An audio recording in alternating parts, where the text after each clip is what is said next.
오늘 우리에게 주신 하나님 말씀은 마가복음 9장 20절에서 29절의 말씀입니다. 마가복음 9장 20절에서 29절의 말씀 우리 함께 합독하겠습니다. 이에 데리고 오니 귀신이 예수를 보고 곧 그 아이로 심히 경련을 일으키게 하는지라 그가 땅에 엎드려져 구르며 거품을 흘리더라. 예수께서 그 아버지에게 물으시되 언제부터 이렇게 되었느냐 하시니 이르되 어릴 때부터니이다. 귀신이 그를 죽이려고 불과 물에 자주 던졌나이다. 그러나 무엇을 하실 수 있거든 우리를 불쌍히 여기사 도와 주옵소서. 예수께서 이르시되 할 수 있거든이 무슨 말이냐. 믿는 자에게는 능히 하지 못할 일이 없느니라 하시니라. 곧 그 아이의 아버지가 소리를 질러 이르되 내가 믿나이다. 나의 믿음 없는 것을 도와주소서 하더라. 예수께서 무리가 달려와 모이는 것을 보시고 그 더러운 귀신을 꾸짖어 이르시되 말 못하고 못 듣는 귀신아 내가 내게 명하노니 그 아이에게서 나오고 다시 들어가지 말라 하심에 귀신이 소리 지르며 아이로 심히 경련을 일으키게 하고 나가니 그 아이가 죽은 것 같이 되어 많은 사람이 말하기를 죽었다 하나 예수께서 그 손을 잡아 일으키시니 이에 일어서니라. 집에 들어가심에 제자들이 조용히 묻자오되 우리는 어찌하여 능히 그 귀신을 쫓아내지 못하였나이까.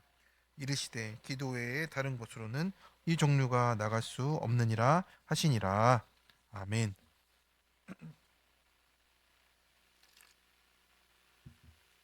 네, 오늘 말씀은 마가복음 9장의 본문으로 큐티 제목 내가 믿나이다의 내용을 함께 나누겠습니다. 네, 오늘 본문도 산 아래의 이야기가 계속 이어져 갑니다. 산 위에서 변화산의 영광이 있었지만 산 아래에는 귀신 들린 아이의 경련과 아버지의 절망이 계속되고 있는 거예요. 저는 올해 교회 다녔는데요. 솔직히 말하면 확신이 없어요. 기도나 하는데 될까 싶습니다. 이게 우리가 자주 하는 레파토리입니다. 겉으로는 우리가 신앙생활을 어느 어느 정도 또 오래 하기도 했고 직분도 있기도 하고 그런데 속으로는 늘 혹시의 믿음에 머물러 있을 때가 있습니다. 저도 목사가 되고 또 이제 부목사의 생활을 하고 하면서도 혹시의 믿음에 머물렀던 때가 있었던 것 같습니다. 이것이다라는 믿음보다 혹시라는 믿음이 나도 믿음이 있긴 있는데 이런 우리의 나를 이렇게 눈을 가릴 때가 있어요. 그래서 오늘 본문의 아버지가 그렇습니다. 아이를 데려왔어요. 마지막 희망이었어요.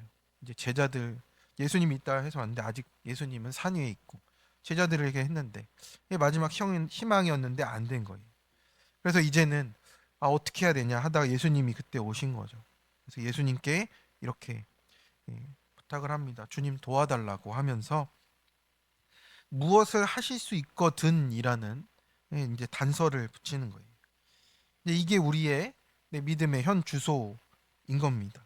믿는다고 하는데 단서가 붙어 있습니다. 가능하시다면 또 우리가 예의를 차려요. 또 이번만 좀 어떻게? 근데 지금의 이 상황과 문제가 믿음으로 보여지지 않는 우리의 모습입니다. 그래서 우리가 늘 혹시 하는 자리에 멈추어 있는 거예요.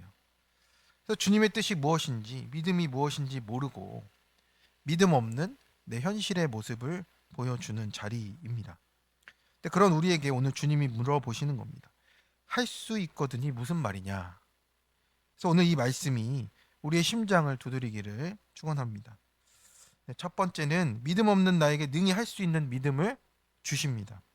근데 아이를 데리고 왔어요. 그런데 예수님 앞에서 더 심한 경련이 일어난 겁니다. 왜 은혜의 자리에서 더 요동하게 됩니까? 근데 우리의 문제가 드러나는 거잖아요. 우리가 진료를 받고 우리가 병원 가서 약을 먹고 하다 보면 내 이 증세가 더 드러나게 될 수도 있는 거예요.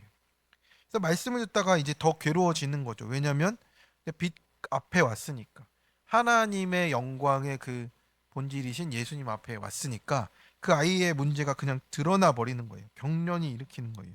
엎드러져 구르며 거품을 흘리는 겁니다. 그래서 우리도 그래요. 숨겨놨던 죄가 보이고 눌러놨던 상처가 올라오는 거예요. 그래서 이제 교회 처음 오신 분들 중에 이런 분 있잖아요. 괜히 교회 와서 더 힘들다고. 나 교회 못 다니겠다고 이렇게 가시는 분들도 있어요. 그래서 그런 분 보면 참 안타깝습니다. 이게 넘어가야 되는 건데 이 시험이 왔다고 넘어가는 거예요. 그리고 이제 어떻게 합니까? 다시 묻어버리고 가리려고 하는 거예요. 그런데 이것이 무엇입니까? 은혜의 시작이다. 빛 앞에 왔다라는 뜻이에요. 빛이 비춰지니 어둠이 드러나는 것 뿐입니다. 예수님은 아버지에게 물어봐요. 언제부터 이렇게 되었느냐? 주님이 과거를 캐물으려고 하신 게 아니라 그 과거부터 치유하시려 하는 겁니다. 그 절망의 깊이부터 지금 끌어내고 계신 거예요. 근데 아버지는 말합니다. 어릴 때부터입니다. 그러니까 불과 물에 던져지고 죽이려고 귀신이 그렇게 하고 있습니다. 주님, 어떻게 해야 되겠습니까? 무슨 하실 수 있는 일이 있거든 불쌍히 여겨서 도와주시옵소서. 이게 간절하게 나가는 겁니다. 근데 우리의 문제가 그렇게 깊어요. 네. 사실은 우리의 어릴 때부터 더 우리의 태어날 때부터의 우리의 절망의 깊이가 있습니다. 우리 문제의 깊이가 있어요. 죄의 깊이가 있습니다. 거기서부터 빛이 비춰져야 되는 거예요. 그래서 포기하고 싶을 만큼 오래된 문제들이 우리 가운데 있잖아요. 근데 결정적인 말은 무엇입니까? 무엇을 하실 수 있거든. 근데 우리의 신앙의 수준의 한계라는 거예요. 우리가 가지는 신앙의 한계는 근데 우리 인간적인 본질까지밖에 안 되잖아요. 그래서 우리가 가져야 되는 믿음은 무엇입니까? 성령을 통해서 믿어야 되고 그리고 주님이 창조하신 믿음을 우리 가운데 가져야 되는 거예요. 이 말은 혹시 가능하시면에 우리가 머물지 말고 예수님이 지금 말씀하시는 그 자리까지 가야 됩니다. 우리 23절에 보면 예수께서 이르시되 할 수 있거든이 무슨 말이냐? 믿는 자에게는 능히 하지 못할 일이 없느니라 하시니. 네. 아멘이십니까? 네. 할 수 있거든이 무슨 말이냐 하십니다. 문제는 나의 능력이 아니었잖아요. 지금 주님의 능력을 믿는 거잖아요. 그죠? 문제는 능력이 아니라 믿음인 겁니다. 능력은 이미 주님께 있어요. 막힌 것은 내 불신인 것이죠. 그래서 환경은 핑계고 사건은 축복이잖아요. 문제가 아니라 그 문제를 대하는 태도가 문제다라고 하시는 겁니다. 이 아버지가 한 일은 위대한 믿음이 아니었어요. 무엇입니까? 정직한 고백 하나입니다. 24절에 보니까 곧 그 아이의 아버지가 소리를 질러 이르되 내가 믿나이다. 나의 믿음 없는 것을 도와주소서. 네, 우리가 할 수 있는 최고의 고백이 우리의 그냥 인간적인 우리의 마음과 생각으로 할 수 있는 최고의 고백. 내가 믿습니다. 주님, 근데 믿음 없는 걸 도와달라고. 우리가 할 수 있는 최선의 노력이에요. 베드로도 여기까지 가는 거예요. 네, 아직 성령이 없으니까. 네, 우리는 믿음이 생기면 기도하겠습니다라고 해요. 네, 순서가 반대인 겁니다. 믿음 없음을 인정할 때 믿음이 임하는 거예요. 여기서 구속사가 시작이 됩니다. 내가 무너졌다 인정할 때, 내가 믿음이 없다 인정할 때 시작이 되는 겁니다. 그러니까 믿음은 내가 만들어내는 결단 정도가 아니에요. 예수님은 그런데 어떻게 합니까? 믿음 없는 자야. 제자들은 책망하시죠. 그런데 그 믿음 없음을 도와주십니다. 네, 우리를 도와주실 줄 믿습니다. 네, 십자가는 믿음 있는 사람을 위한 게 아니고 믿음 없는 나를 위해서 지신 거잖아요. 그래서 믿음조차도 주님이 도와주셔야 우리 가운데 믿음이 자라나기 시작합니다. 그때 어떤 믿음이 임합니까? 내 믿음이 아니고요. 이제 예수님의 믿음이 우리 가운데 임하는 거예요. 우리가 배우는 믿음이 누구의 믿음이에요? 예수님의 믿음을 배우는 거예요. 우리가 잘 아는 성경 구절 있잖아요. 갈라디아서 2장 20절의 말씀에도 내가 죽고 내 안에 하나님의 아들 예수 그리스도를 믿는 믿음이 내 안에 있다 이렇게 말하잖아요. 하나님을 믿는 그 아들을 믿는 그 믿음을 원래 뭐라고 해석해야 되냐면 그 하나님의 아들 안에 있는 믿음을 믿는 거예요. 그러니까 우리가 만들어낸 이렇게 조직해서 만들어낸 이게 아니라 예수님의 믿음이 내 안에 임하면 우리가 그대로 살아갈 수 있다라는 말을 하고 계신 겁니다. 그래서 주님께서 우리 안에 지금 무슨 믿음을 창조하세요? 예수님 안에 있는 믿음을 내 안에 창조하고 계신 겁니다. 그 믿음이 우리 가운데 임하기를 축원합니다. 적용 질문입니다. 내가 지금 혹시 가능하시면 하고 있는 문제는 무엇입니까? 과거로부터 지금까지 내가 믿음으로 나아가지 못한 이유들은 무엇인가요? 나에게 믿음 없음을 인정하고 주님 앞에 정직하게 믿음을 구하며 나아갑니까? 지금 이 사건을 통해 주님이 주시려는 것이 무엇이라고 묵상이 되십니까? 해결입니까? 믿음입니까? 두 번째입니다. 기도 외에는, 하나님과의 연합 외에는 능력이 나갈 수가 없습니다. 예수님은 귀신을 꾸짖으세요. 네, 아이를 이제 그 다음에 말 못하고 못 듣는 귀신을 쫓아내시고 이제 아이를, 죽은 것 같은 이 아이를 일으키십니다. 네, 그 장면을 지켜본 제자들이 물어봐요. 우리는 어찌하여 능히 쫓아내지 못했습니까? 되게 이제 부끄러우니까 네, 집에 들어가서 조용히 물어봐요. 저는 어떻게 못 쫓아냈는데 왜 그랬죠? 막 이렇게 물어보는 느낌이에요. 그죠? 이 질문이 우리의 질문 아닙니까? 우리는 왜 안 됩니까? 왜 나는 변화가 안 됩니까? 왜 우리 가정은 그대로입니까? 예수님의 대답은 네, 단순하잖아요.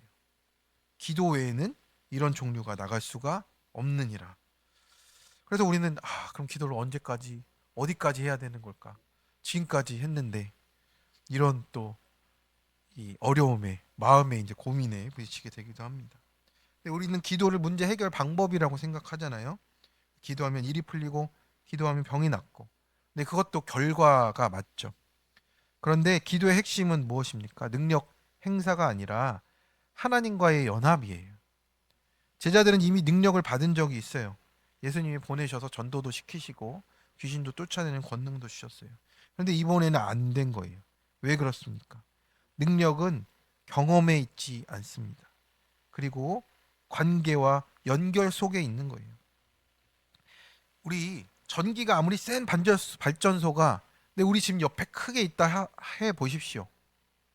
네, 불이 켜집니까? 옆에 있다고 되는 게 아니잖아요. 코드가 빠지면 근데 불이 안 켜지는 거예요. 연결이 안 되면 안 되는 거예요. 근데 기도는 하나님과의 연결과 연합을 뜻하는 겁니다. 그래서 기도는 하나님과 숨을 같이 쉬는 거잖아요. 그래서 기도는 문제를 바꾸는 시간이 아니더라고요. 저도 경험해 보니 기도는 문제를 바꾸는 게 아니고 나와 하나님이 연합되는 시간이라고 오늘 말씀을 하는 겁니다. 연합이 끊어지면 능력도 끊어지는 거예요.